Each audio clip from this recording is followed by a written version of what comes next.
He was like a flower blossoming on the edge of a cliff, untouched by the dust. "I'm sorry," I murmured, my eyes cast down, avoiding his gaze. "I didn't mean to bother you."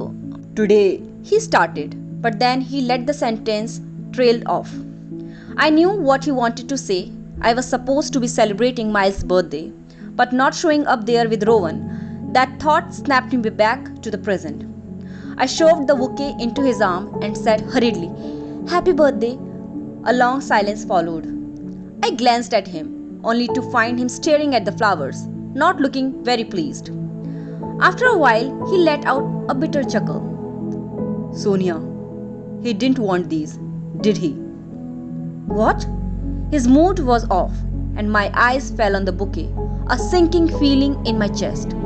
Oh no, I had given Rowan ice blue roses, meaning I give you the stars and the sea, Miles' favorite, associated with the stars and oceans.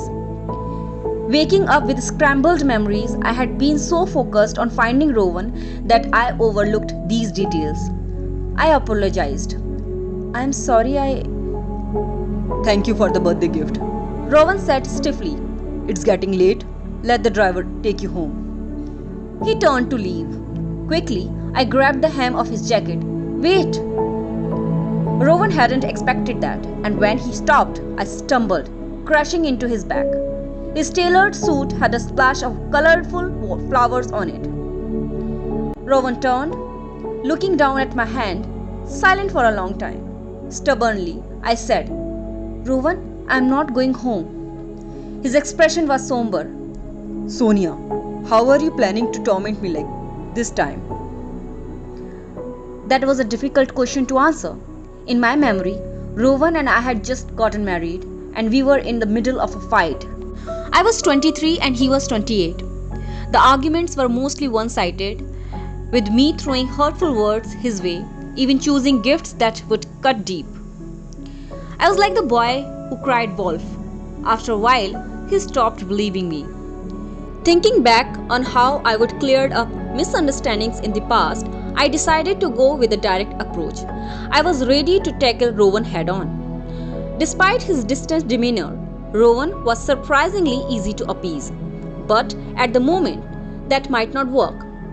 Rowan had endured so much pain and misunderstanding, and I wanted to make amends. Thinking it over, I said, "How about I take you out for dinner?" Rowan lowered his gaze, replying coldly, "There is no need. I have work tonight." "Then let's order takeout." I shamelessly followed him. "How about some spaghetti?" Rowan didn't respond, but not even acknowledging my presence. He still clutched the bouquet tightly as we passed a trash can. I thought he would toss it in without a second thought, but he didn't. I trailed him into his office, which was emptier than before. A cold, untouched box of takeout sat on his desk. Was this how he planned to spend his night? A wave of sadness washed over me as I grabbed my phone and ordered him some spaghetti with low salt and no onions. I added a tomato beef stew, few mild vegetable sides. In the past, Rowan always ordered spicy and oily food to accommodate my taste, but it wasn't until later that I realized his stomach couldn't handle it. After placing the order, I sat down on the couch, unsure of what to say next. It felt like anything I could say would be awkward. Rowan was unwrapping the flowers, planning to put them in a vase. The ice blue roses stung my eyes. Without thinking, I snatched them away and tossed them in the trash.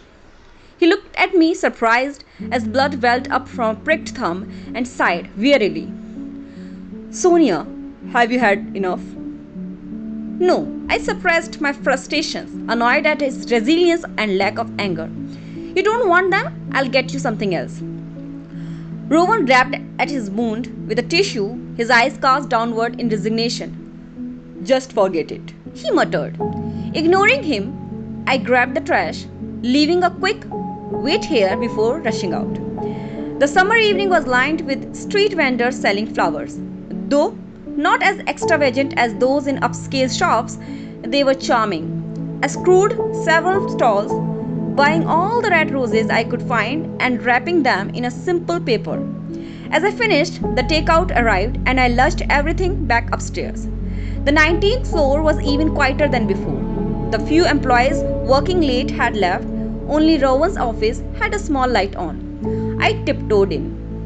He stood by the window with his back to me, looking utterly forlorn. He reminded me of a little puppy left all alone.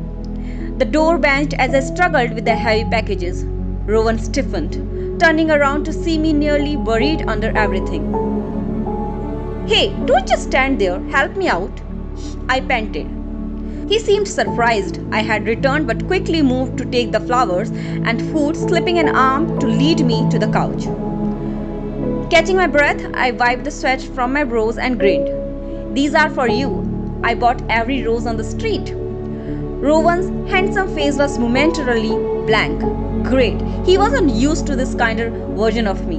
Did he need me to tell at him to feel at ease? When he turned back to his cold takeout, I feigned a groan of frustration. Rowan's eye flicked onto me, a hint of worry passing through them. I leaned back on the couch, chin raised, feigning impatience. "Can't you eat something warm? Watching you with that takeout irritates me." Rowan said nothing in response. For the next half hour, my complaints echoed through the office. "Do you even know how to eat?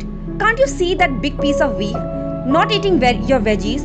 Are you a picky eater at your age? Slurp the spaghetti. I didn't buy it for you, for sure." Thanks to my relentless nagging, he finished the spaghetti. To make sure he had enough to eat, I got him 2 small rolls and handed him my dessert, a honey cake.